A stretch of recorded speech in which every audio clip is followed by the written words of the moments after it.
Well, hello, welcome once again to Stuff and Things, where I like to talk about stuff and occasionally even things. I'm your good friend Bradley, and today is a Sunday Stuff and Things, and on this Sunday Stuff and Things, we have stuff and things to talk about, including upcoming videos, things you can look forward to on Stuff and Things YouTube and Stuff and Things Patreon. We're going to talk about a little journey I took with artificial intelligence, quote, artificial intelligence. I was updating my photography website this week. It's been a long, tedious process where I was trying to go through and update a lot of the pictures on there, but then also trying to get into SEO, search engine optimization. And then through that, it was, I use Squarespace for my website. It's a hosting site, and then it also gives you tools for building your website. And it kept trying to push me in the direction of using their AI tools to start doing search engine optimization and getting all this metadata for all your pages and everything. And it opened up a whole can of worms that I want to talk a little bit about, because everyone complains about AI, and especially in photography, how AI is it going to spell the doom of photography as an art form, and all these different things, all these reasons why we shouldn't be using AI.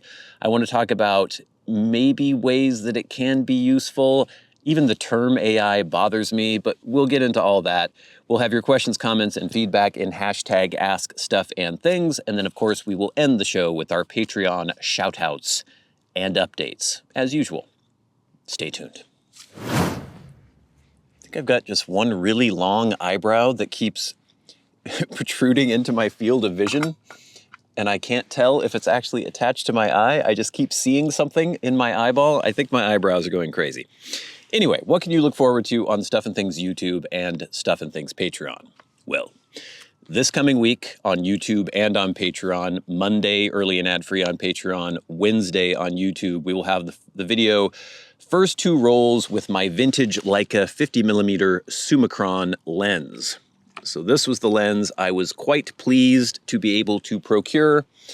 My 50mm Summicron f2 from 1957. This is the Summicron Rigid, the first non-collapsible version of the Leica Summicron lens, the 50mm.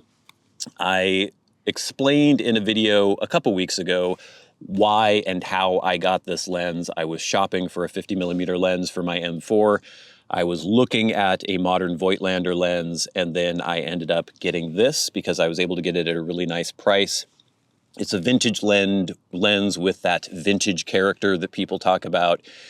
And I developed the first two rolls that I had done with this lens and was really pleased with the results that I got.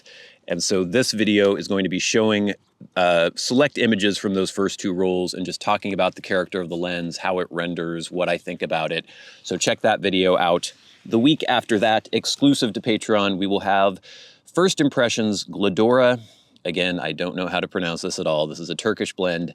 Pesse Canoe Latakia Flake 20. I kept forgetting to say Latakia Flake 20 in previous videos because I think there are other Pesse Canoe blends, and this is in specific Latakia Flake 20. This is a Patreon exclusive blend. Interesting because it is a Turkish forward kind of Balkan blend, but it's actually made in Turkey, blended in Turkey. And then after that, we will have a video that on the surface sounds like it would be boring. Let me check my exposure here. Need to go a little bit like there, I think. But it's something that I think is really important. If you are into photography and specifically film photography, the way you organize your negatives, and then if you make digital files from those negatives, I think is really important. And it's something that I don't think a lot of people actually think about. I think it was the iShot 50mm podcast. It's, I won't get into all the backstory of it, but it's a podcast that interviews photographers. And they were interviewing someone, I can't remember the name of the photographer now, but he was talking about one of his biggest regrets. If he could go back and give himself advice when he was first starting into photography, it would be to properly categorize and archive his work. And, 10, 20 years into his career, he realized that everything was just a mess whenever he tried to go back and locate specific pictures, specific negatives. It was just a nightmare.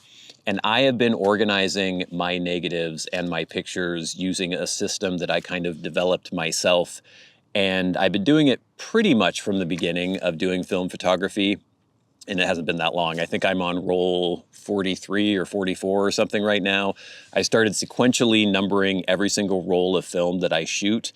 And then when I make what I call kind of digital contact sheets, which is basically scanning in every picture from every roll I do and then selecting the pictures from those scans to decide which ones I actually want to keep and which ones are worth posting, worth putting on a website or anything. I label them in a very specific way, so it's all geared towards me being able to keep everything in order and knowing if I have a picture that I like digitally, like, oh, here's this picture that I took 2 years ago, how will I find this in my negatives? And I have a whole system involved with that. So it's a long way of explaining. The video is basically how I organize my negatives and digital files. Sounds boring. I think it's important. I think it'll be really useful. So stay tuned for that as well. Oh, there can be some tedium involved in doing photography. And one of those things that I find super tedious is maintaining and updating my website. If you haven't checked out my website, there is a link in the description box below. You should check it out. It is just bradleyavictor.com. And on it, I have categories now. I used to have categories separated between street photography, film photography, and nature photography. I have now changed that to be black and white photography and color photography, and then also a page for nature. And I've updated several things on the site. I was trying to make it a little bit more cohesive, a little bit more indicative of the kind of stuff that I'm doing recently, especially because I'm mostly doing black and white and mostly doing film for the last year or so, I would say. And so I went through a process of going through hundreds and hundreds and hundreds of pictures, all the keepers that I've had over the last, 6 months or so, and weeding through all of those, picking out pictures that I thought would be good on the site, going through older pictures that I had already posted on the site, and just kind of revamping the whole thing. So that's been an ongoing process that I've been doing for about a week whenever I've had a spare moment. It's super tedious, it's super annoying. I'm pretty happy, I think, with what I've got now on the website, so definitely check it out and let me know. But throughout that whole process, I realized I would do like a Google search, just looking up my name on Google to see if my site was showing, and it wasn't. And so I started thinking, okay, I need to start doing some search engine optimization. I didn't even know if SEO was still a thing, because I know a lot of the time there'll just be AI that scrubs the internet and scrubs websites, and you don't necessarily have to have all that metadata and keywords and all these things in the background or on the back end of your site like you used to have to be able to do. And they talk about that now with YouTube videos, where it used to tag your video. You would have a whole section of all these tags of keywords that people might search. And now people say that's not even really important anymore. I still do it because I've been doing YouTube for so long, but some people say, oh, don't even bother because AI will just scrub your video and it'll pick out all the key things that you're talking about. But anyway, I wasn't totally sure about all that stuff, but I decided I would look into the kind of tutorial resources that Squarespace provides for optimizing your website. And oh my God, there's just so much crap.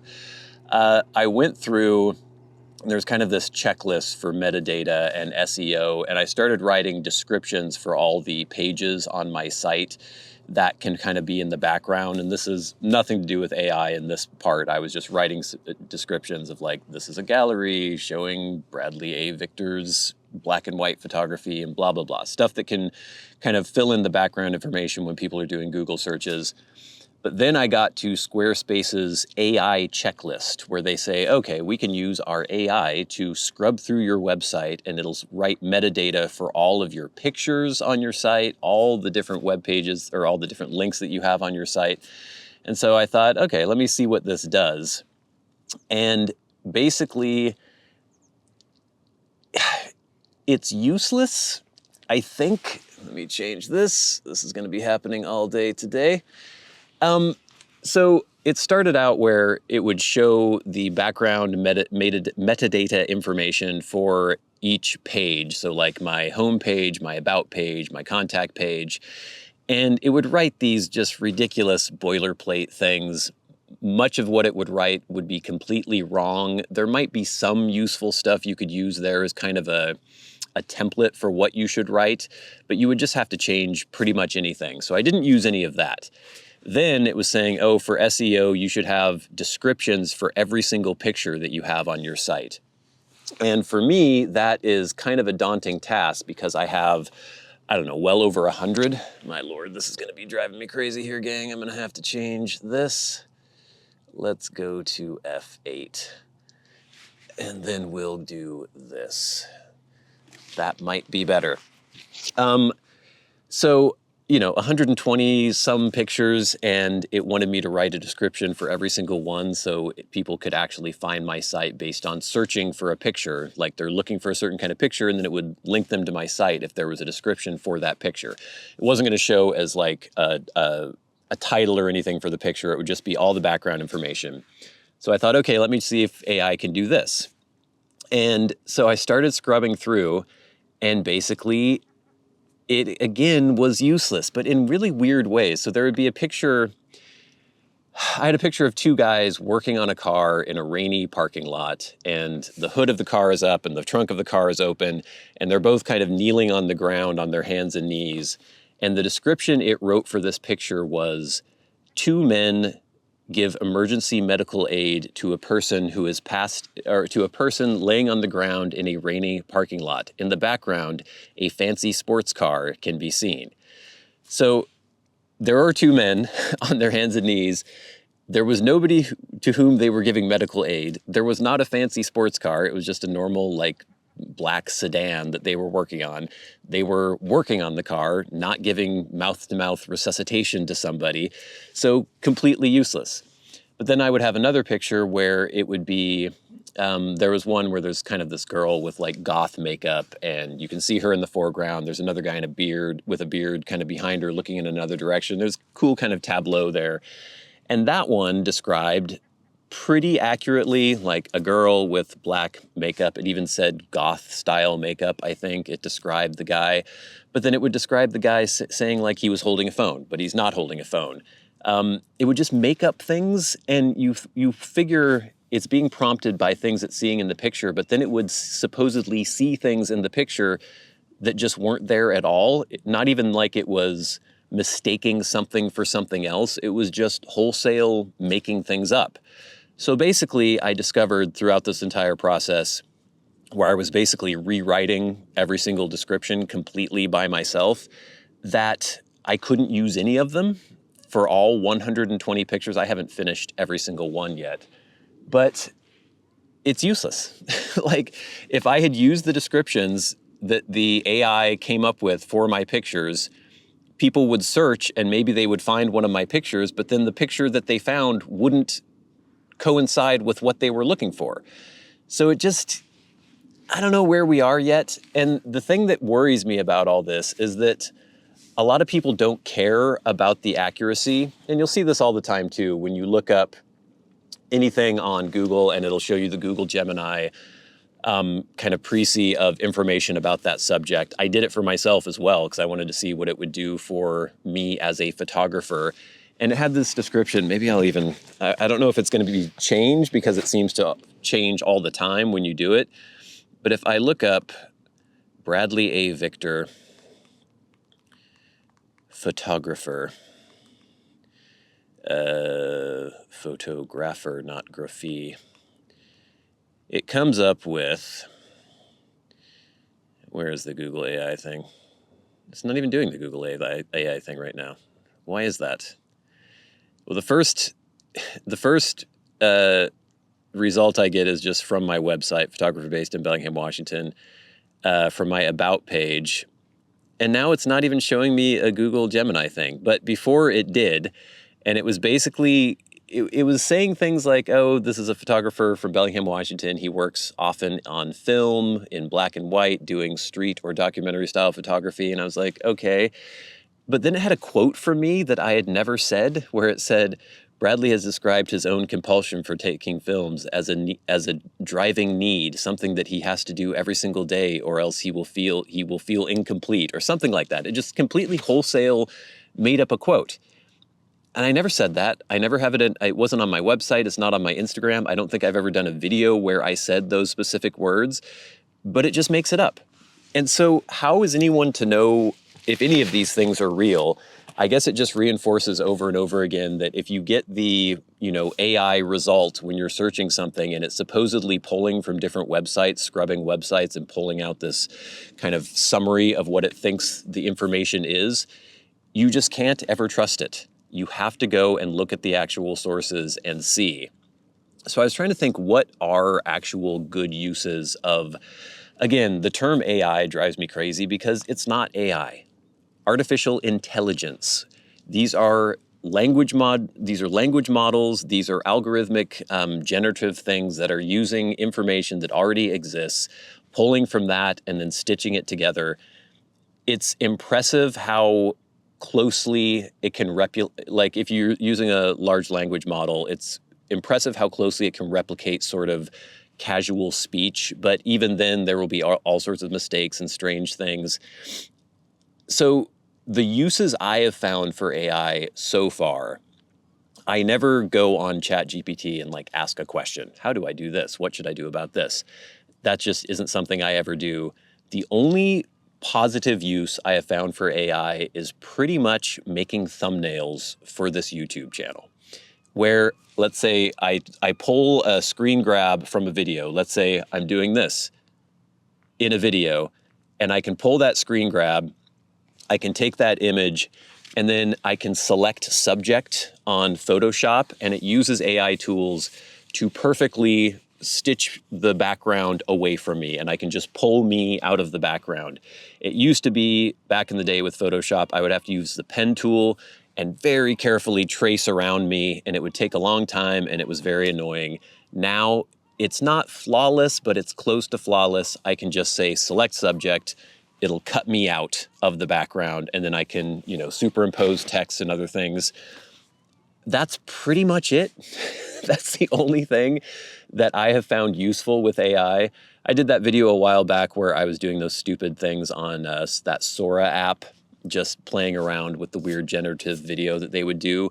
That was fun for like 5 minutes, but I think that even got shut down now. They probably were just having too many legal issues with people putting dead celebrities in crazy situations. So again, I'm older. I'm not super optimistic about what AI can do. I'm not that excited about it. I'm not the kind of person who is, like I said, constantly on ChatGPT or using Gemini or things like that. And I know that might be a generational difference, but every once in a while I do kind of dip my toe in and see what's going on because things are always changing so quickly. And still, I'm not really finding anything that useful. I'm sure in certain industries, using it to scrub through information could be useful, being able to do that much more quickly than a human could do it. But then you always have to double check everything. And so how useful is it actually? So if any of you do have actual positive experiences with using AI models to do a task that just might be too tedious or too time-consuming for a human, let me know in the comments below, because I would like to be informed a bit more about this, and I'd be curious to hear about your own personal experiences. But as far as photography goes, I want to stay as far away from it as possible, except for things like I just mentioned, making thumbnails for a YouTube video or something like that. And I don't mean generating a thumbnail. I mean helping me to edit a picture that I have taken from a screen grab or something, and not doing anything generative. It's not making any part of the picture. I'm just helping. It's using it to help make the tools that I already used on Photoshop work a little better. Anyway, curious? Let me know in the comments below. But now, gang, it is time for hashtag #AskStuffandThings. Remember, if you would like to ask me a question, you would like it answered on the Sunday Stuff and Things, you can tweet at SATBradley with the hashtag #AskStuffandThings, but you probably shouldn't because nobody does, and I never read Twitter/X anyway. If you are a Patreon supporter, you can write to me via Patreon. Go right to the front of the line. You can hit that super thanks button under this video and go right to the front of the line, or you can leave questions, comments, and feedback in the comment section of my YouTube videos, like a lot of people did last week. We have some long, involved comments and feedback here. Let's see. I was talking about the value proposition of modern Leica stuff, and quite a few people had things to say about that. So at Michael K said, there's a reason why doctors and lawyers, and especially dentists, have always went with Leica and Rolly and Pesse cameras, or maybe you mean Hasselbeck. I was about to say Hasselbeck, Matt Hasselbeck, the former Seahawks. Hasselblad cameras and lenses. This is not a cliche. So it is interesting. I know Leica has a medical imaging division, and I know they also do like hunting optics and things like that. So they don't just do consumer photography gear. I have a friend who is he works for a company that does, I don't know exactly what they do, but it's somewhat involved in the medical field, and they actually use Leica to procure medical imaging equipment or something like that. So yeah, they have some very, very good optical technology for sure. And then at Leland Fitz said, when the Hindenburg Zeppelin crashed in New York City in 1937, there was a steward or waiter on board with his Leica camera. He was in his early 20s. Several factors made him buy a Leica, I suppose. One being that a German buying a German, so oh yeah, I guess he would be German because they were flying from Germany to New Jersey, I believe. A German buying a German camera was more normal back then and cheaper than in today's globalized world, but a Leica also offered a product in a then normal market environment. Today, Leica is out of this normal environment. Just the fact that their lenses are produced in Germany is one factor why they simply have to be more expensive than their competitors. But of course, they also made a move into some sort of luxury brand. I guess that's the only way they could survive the past 2 decades. They aren't fully a luxury brand like Rolex, of course. They still produce usable tools, but seeing what lenses they stopped making, cheaper Elmerits, for example, shows that even in their already high segment, they narrowed that down to the even more premium models. We as customers can criticize this, and the market of Chinese M-mount lenses caters to that, but at least as of now, Leica seems to make everything right. They produce as much as they can, they do not lay off any workers, their new lenses are sold out immediately all the time. Yes, I wish a waiter in his early 20s today could still afford a Leica on his salary like one could in 1937, but that's just something that will never happen again. And yeah, there are good points in this. And again, when I was talking about the value proposition of modern Leica stuff, I'm not saying that they're doing anything wrong necessarily. I would prefer them to do things maybe a little different or differently, but it's working for them. And I think they have made a calculated decision to kind of go into this part of the market. I will say, though, you mentioned that their lenses are made in Germany. Voigtlander makes their lenses in Japan, and I'm sure, I don't know, I'm assuming maybe it's a little bit more expensive to have a manufacturing business in Germany than it is in Japan, the wages you have to pay, but probably not that different. And Voigtlander manages to make, people debate this, but lenses of similar quality to Leica lenses, modern Leica lenses, or close to, or close enough to, at a third of the price, at a sixth of the price. So yeah, I still think that there is a bit of more of a markup than is necessary for the Leica stuff. At Lensman says, if you were asking that Leicas are good values these days, the answer is no. The problem for me is not just how much they cost, but if they are worth your investment. They used to be, but not any longer since going digital. In the end, people will have to decide for themselves. For me, it used to be the matter of having a camera in my hands which represented the best of both mechanical and optical that money could commercially buy. These days, one sensor is the same as the other. The electronics are generally shared. The advanced computer optical modeling, the modern CNC grinding have enabled the Chinese to produce top-quality lenses at a fraction of the Leica asking prices. I kind of agree, kind of don't. As far as digital sensors, maybe, but lenses are still very specialized, and I know they are gearing their lenses to take more advantage of super, super sharp digital sensors and super high resolution digital sensors. But a lot of these Chinese lenses that are Leica M mount, I don't think really approach the quality, especially in build quality, of the Leica lenses. But there are other companies like Zeiss and Voigtlander that do approach that quality. So yeah, it's kind of a mixed bag. Then Megan says, I think smartphones have destroyed much of the photography industry. It's expensive to buy and process film now when it didn't used to be. Also, just because something better exists than your current setup doesn't mean that you need to buy it. I've never understood those people who buy a new iPhone every year. It's so wasteful, and you're just throwing your money away for no reason. Again, I agree with some of this, not with others. The smartphone thing definitely has, put a huge dent in the dedicated camera market. But from what I've seen, when there was probably a big dip in the I don't know, when smartphones started becoming more popular and the smartphone cameras started improving more.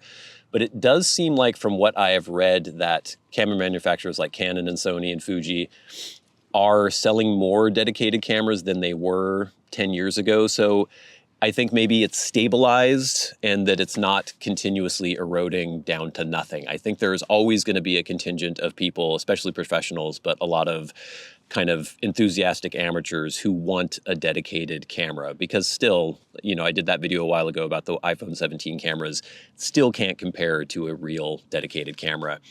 And then, yeah, the idea of getting a new iPhone every year. I used to do every 2 years, and then I realized just how pointless that was. And I kept my old phone, my iPhone 11 Pro, for over 6 years until it finally just completely died on me. And I'm hoping I'll get 6 years out of my iPhone 17. Next, we have some feedback from the Cornell and Diehl Sunset Harbor full review.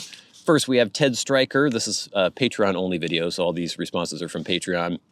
Ted Stryker said, "This blend was one I first acquired early on in my pipe blend journey, so I remember thinking, I seem to really be enjoying this, so I think it's good. Anyway, in the years since, as many, even more likable blends have been acquired, it's become one of those that has sort of been pushed to the back of the shelf, if you will, and unfortunately often forgotten about. In fact, I believe it's been nearly a decade since I've last tried it. Despite this, I still remember it being very enjoyable on that particular occasion. Time to dig out the old jar once again, methinks. I hope you're enjoying the spring weather there in the Pacific Northwest. I am. I imagine it's not much different than the weather here in northern Michigan, which has been a bit breezy, but overall quite pleasant as of late. Cheers." Yeah, we had like a week where it was in the 60s and kind of sunny and really nice, but then it got down to the 40s and kind of drizzly and windy and crappy again. But today, this weekend, is a little bit of improvement. I think it's going to get to like maybe 60 degrees. And yeah, I know what you mean. When I first was really getting into pipe stuff, I remember falling in love with certain blends that I thought, oh my God, this is amazing. And then as I've had more and more blends, realizing like, that was fine. I remember I really loved the Frogmorton blends back in the day. And then I kind of realized like, maybe these aren't as good as I thought they were. People might disagree with me about that. Alex says, "I wonder how this compares to Cornell and Diehl's Byzantium. The components are the same, an Oriental forward English with the absence of Virginia leaf. I recall really enjoying Byzantium when S through a tin a couple years ago." When I S through a tin, okay. "Perhaps you'd like it as well if you enjoyed this. I'll put Sunset Harbor on my wish list, always on the lookout for quality Balkan blends." And yeah, I've heard of Byzantium, and that's interesting because as far as I know, yes, it does have similar components, so I'll have to check that out perhaps. And then CH says, "Jeremy Reeves of Cornell and Diehl mentioned on a fairly recent video that their flakes do not stay together as well as others due to a lack of additives they add to their blends. I always wondered why they called them flakes when they never really were in a flake form. I guess others did as well, so he answered the question. The blend sounds very different and interesting. I'll have to pick up a tin next time I order." Yeah, I'll have to look that up. That's curious. I'm about to sneeze. Hold on.